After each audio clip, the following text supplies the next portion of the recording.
Ever wonder why some Formula One cars absolutely fly around a track while others fall behind? A huge part of racing success isn't just about the driver or engine power. It's about one seemingly simple element: tires.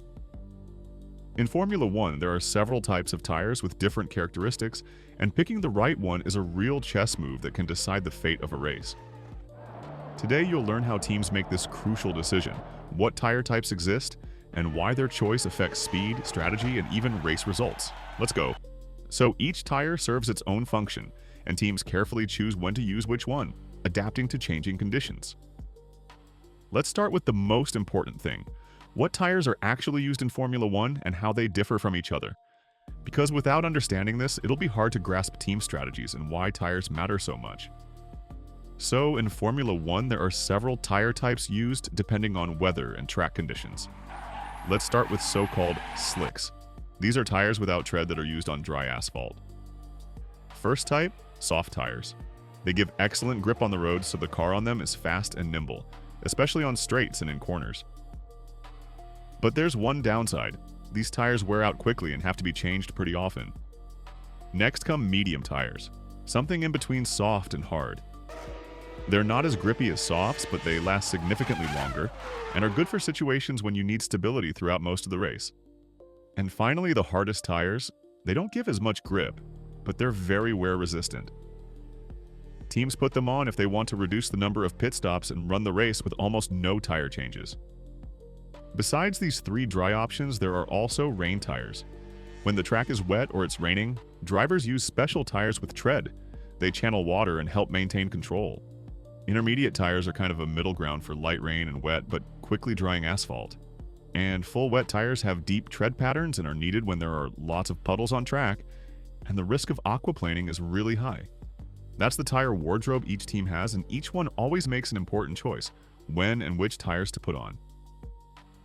We'll talk about that next. Now that we've gotten familiar with different tire types, let's figure out why their choice in a race is really such an important and even strategic decision. In Formula One, tires aren't just rubber under the wheels. They're a real key element of success. Imagine you're playing chess where every move affects the final victory. That's exactly how teams and drivers choose when to change tires, which type to put on, to get the most advantageous position on track. For example, soft tires give excellent grip but wear out quickly.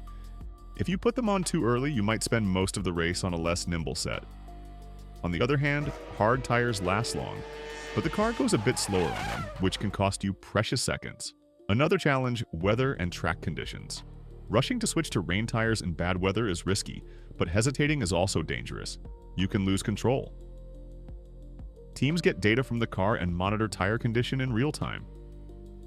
Engineers assess the temperature of each wheel, tread wear, and much more to tell the driver the best time to change rubber. That's exactly why tire choice isn't just a question of speed, but an important tactical move that can decide who wins the race and who stays off the podium. Now that we understand why tire choice is so important, let's look at exactly how teams build their race strategies using different types of rubber.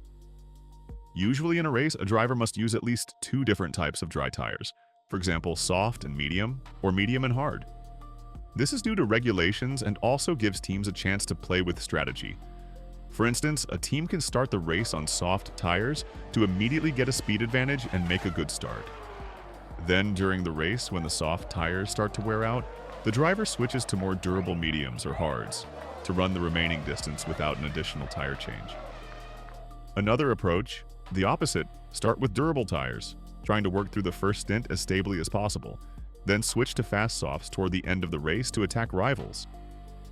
It's all a constant balancing act between speed and wear. Sometimes weather can change during a race, and here another factor appears: switching from dry tires to intermediates or wets and vice versa.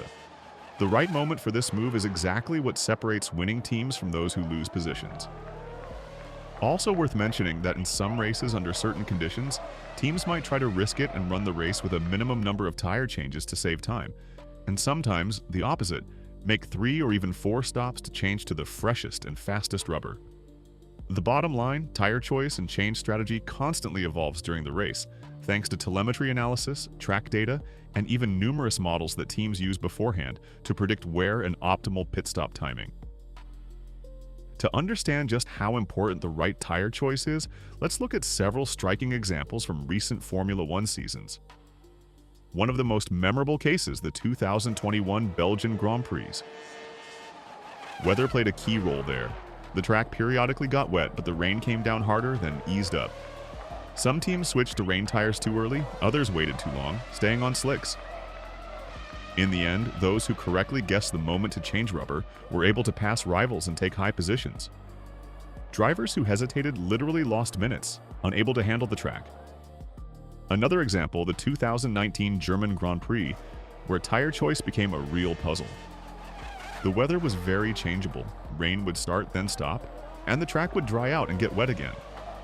Some drivers went for bold strategies with quick changes to intermediates and rain tires, while some went for hard slicks. The results showed how important it is to quickly and accurately adapt to changing conditions. Those who made mistakes faced falling behind and losing positions. Such examples vividly demonstrate that in Formula One you can win not only through car speed and driver skill, but also through smart tire choice and usage strategy. You already know that the right tire choice and timing of their change is real strategy. But how do teams understand when exactly it's time to make a pit stop or change tire type? Today in Formula One, everything works based on huge amounts of data continuously coming from the car.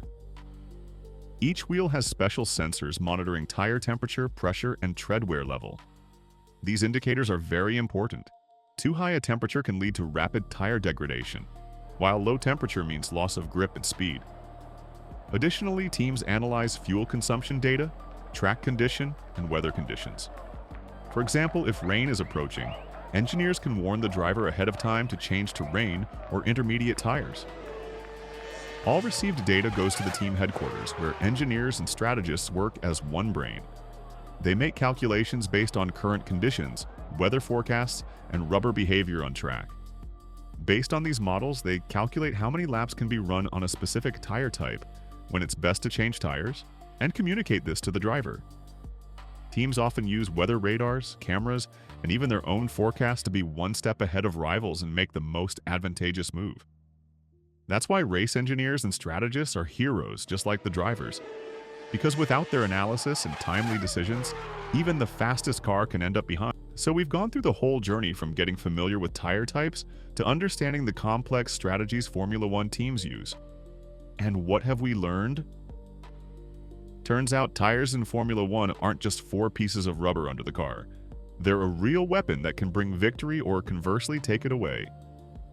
The right choice between soft, medium, and hard tires, the precise moment for a pit stop, the ability to predict weather and adapt to changing track conditions. All this turns a race into a thrilling chess match at 300 kilometers per hour. We've seen how teams analyze thousands of parameters in real time, how engineers calculate every lap, and how one right or wrong tire choice can change the whole picture of the race. Examples from Belgium and Germany showed us that even the fastest driver in the most powerful car can lose if the tire strategy turns out to be unsuccessful.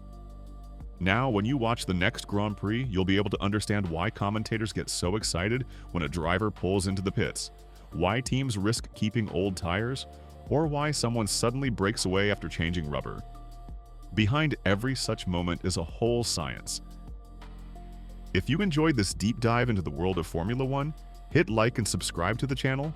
There's lots more interesting stuff ahead about the technology, strategies, and secrets of the premier racing series. Write in the comments what other aspects of Formula One you'd like to learn about. Maybe engine workings, aerodynamics, or overtaking tactics? Your opinion matters.